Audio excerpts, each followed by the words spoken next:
Oh, Ironheart as a series has concluded. Let's talk about the series as a whole now that the show's finished. Roll the intro. You're now watching The Captain.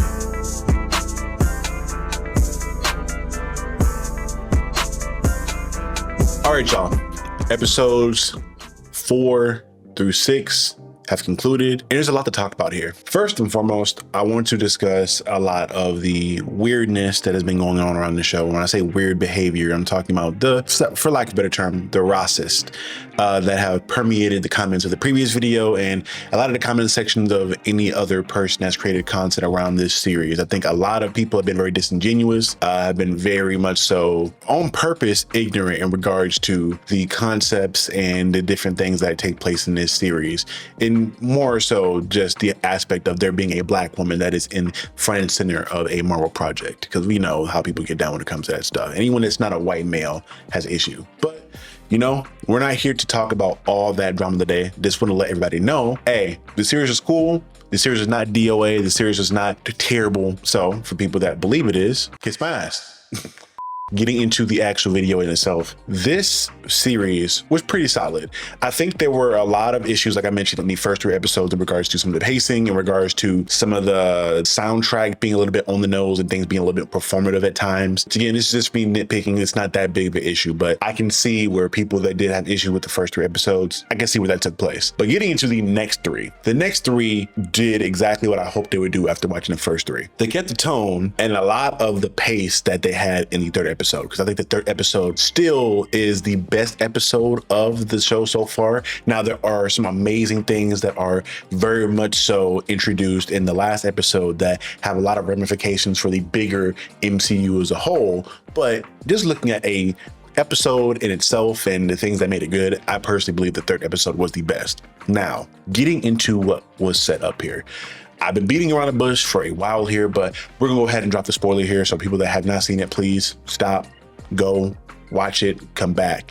All right, my guy Mephistopheles is here. Yes, everybody, the evil one, the deceiver, Mephisto, has finally made his appearance within the MCU. I personally have been a big fan of this character, and I've been waiting for him to make his appearance for a very long time. To give some backstory for me, one of the things that made me a Marvel fan was me playing the Ultimate Alliance video game back in the day. And that game did a great job of introducing you into the character of Mephisto and his realm and a lot of the different evil deeds that he's done and evil deals that he's bargained throughout the history of the entire MCU. And his introduction in this was amazing. Sacha Baron Cohen did a great job portraying the character. And one of the things that I was interested in was seeing how the character would be presented. Because obviously, the only other time we've seen this character in live action was during the Ghost Rider movie. Yes, I know a lot of people hate the Nick Cage Ghost Rider movies. I think they're kind of a guilty pleasure movie to me. But the one thing they did do right in that, and to me, was in the first movie kind of showcasing how greasy and how evil and conniving Mephisto should be. And I think Sacha Baron Cohen captured that in a similar fashion here. I think one thing they also took from those movies was a little bit of the editing they had there, where a lot of the editing that involves him when he's speaking and when he's around is very much so like jumpy back and forth and whatnot. And I don't know how to describe it outside of saying it's disorienting. And I think it's dope because you kind of have moments where he's speaking and other moments where he's like reading your mind. You never know what is what. So you just get a sense that he is stronger than what. We also find out Mephisto quite possibly is significantly stronger than Dormammu, or at least he believes himself to be. Because when Dormammu was mentioned, because initially the hood that is showcased within this show is said to be the hood of Dormammu initially, because it has a lot of the similarities in regards to some of the side effects to the way Caecilius was looking within the Doctor Strange film. A lot of the veins, the different things that were going on around his body and all that good stuff. But when Dormammu's name is mentioned in the presence of Mephisto kind of like laughs at it and goes with the whole idea of, oh yeah, he's not even strong enough to wipe my boot. I'm him. I am Mephistopheles, my nigga.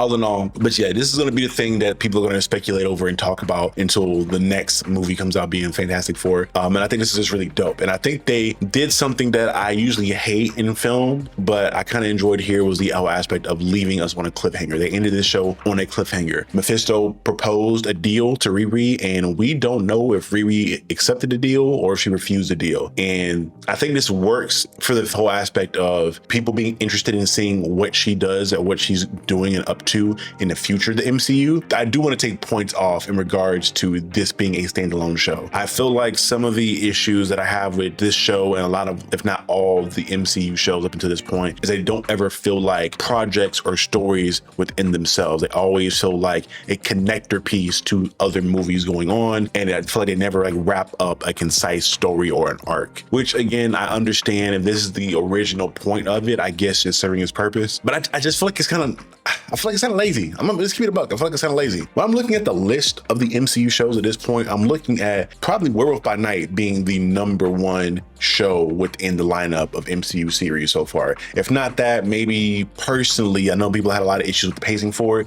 You could possibly look at WandaVision, but I picked these two because these are some of the only series that have a story and a message it's trying to convey, and it goes from beginning to end, giving you this story.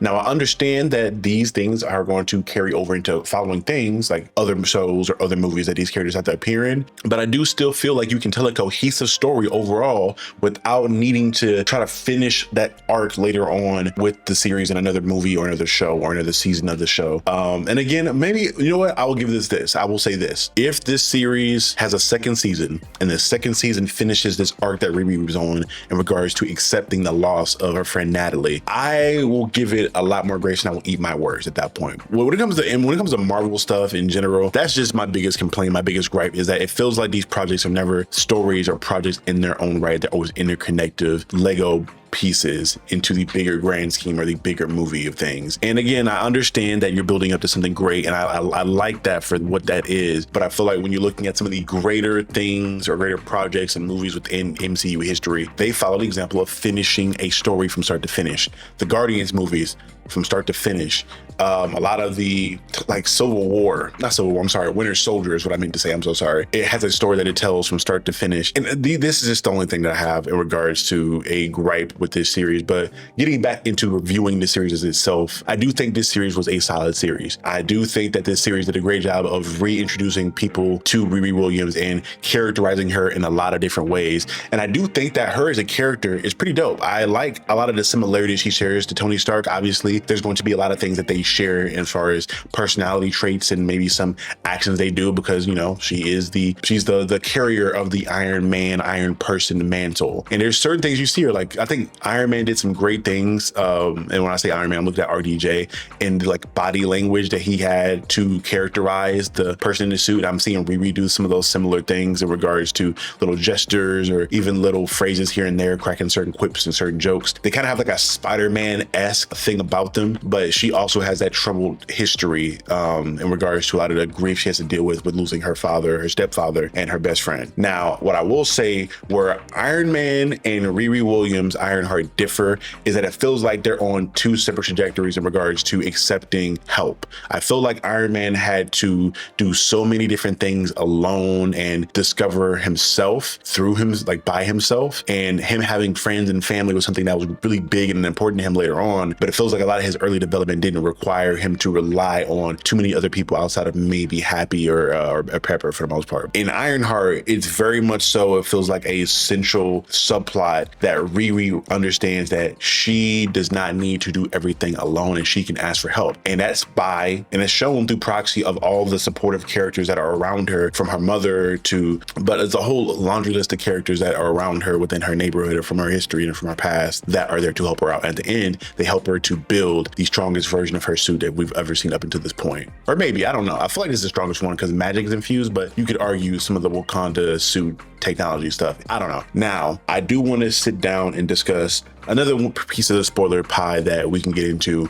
because I think for the most part I covered a lot of the earlier themes of this show in my previous video where I discussed the first 3 episodes. So if you guys are interested in seeing my thoughts from there, you can find that you can find it somewhere on the screen, or I'll have it linked into this part of the video. But I want to discuss some of the Ender spoiler stuff. And again, I got into Mephisto early because that's the big thing that everybody wants to talk about. But I do want to discuss some of the reoccurring things we're seeing here in regards to opening up more of the magic aspect aspect of the MCU. Because we find out in this episode that homegirl, the GOAT, Cree Summers, shout out to Cree, a legend in the game and an inspiration to a lot of people of multiple generations in regards to voice acting. She finally got to be a really cool character in this series, being a, I guess, retired witch who left Carmitage due to her having a child. And her child in this is a young witch who's attending the school of Carmitage. And we got to see this character make an appearance. And we also got to notice that, or find out that this character is doing something innovative in regards to her own types of magic. Her mother, Cree Summers, kind of discusses how she came to Chicago with the knowledge that she was gaining from being in school, and she's making her magic her own. So that being said, I'm really excited to see more of the different types of magic within the Marvel universe, because again, it seems like everybody kind of has their signature stuff in regards to magic. Like for regards to Carmitage, we've seen some of the, I guess, basic, the portal wing rings and different things like that. Those are like the simple things that seem like everybody uses. But it feels like we're going to get into a point in time where magic is going to be more personalized to the people using it. And I'm excited for that, for the factor of it's going to be something that's going to be very important, I feel like, going into Doomsday, because Dr. Doom is essentially the quintessential person when it comes to using technology and magic and blending them together. I'm so interested to see how people's magic will differ from person to person, or is this just something that a few of the wizards or sorcerers will have within the universe? When I'm looking at this series as a whole, the cons, obviously, the first 3 episodes when it comes to pacing and when it comes to some of the editing and some of the dysfunctionality within it, it really feels like this second half of this show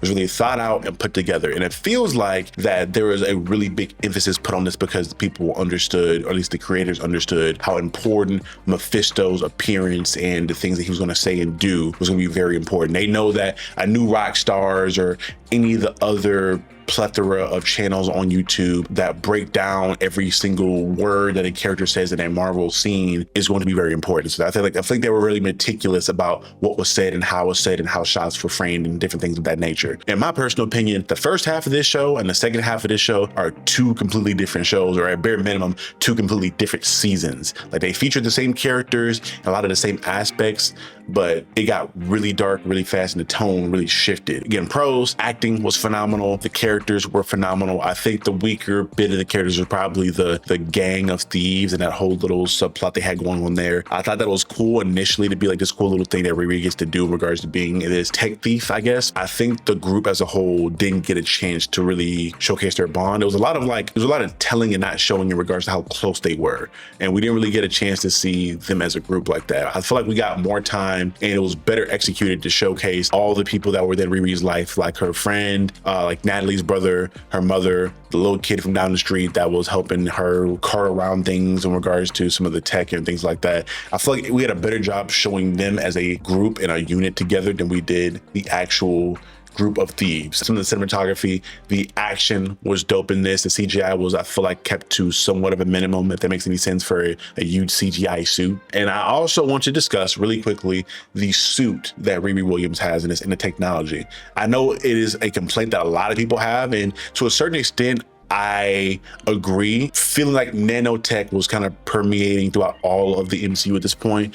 I will say, and I will agree, for some people, I do understand and appreciate the whole getting back to the basics in regards to building a big metal suit. Now, is it always practical? No, because having a armor that can just fall out of your watch or fall out of some glasses to give you a strong suit, I do see the simplicity and the efficiency and the need for something like that.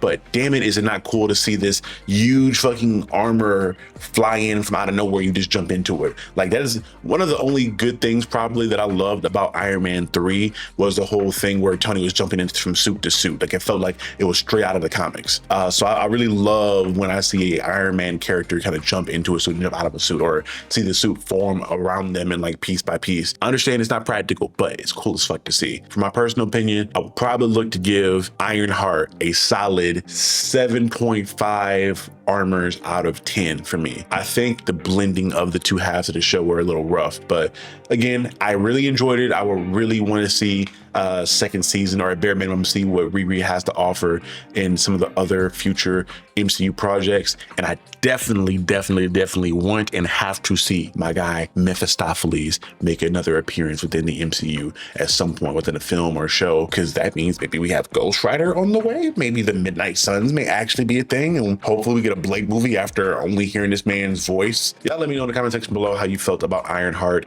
At least the people that aren't racist. Y'all racist, y'all gonna do how y'all do. Y'all can dislike the video or whatever it may be. But for people that really enjoy the video, that are unbiased, if you didn't like it, tell me why. If you enjoyed the series, let me know as well. Again, this has been Captain Diesel of Captain Diesel's Dojo. I know the reviews for this were kind of all over the place, but again, if you want to hear a lot of my clearer thoughts on the first 3 episodes of the show, or like kind of what my initial thoughts were, y'all can go take a look at the video that is going to be it's going to be linked either at the end of this video or here on the screen somewhere else. But again, this has been Captain Diesel, Captain Diesel's Dojo, and I will see you guys next time. And remember, forever and always, You're now watching the captain. see y'all later.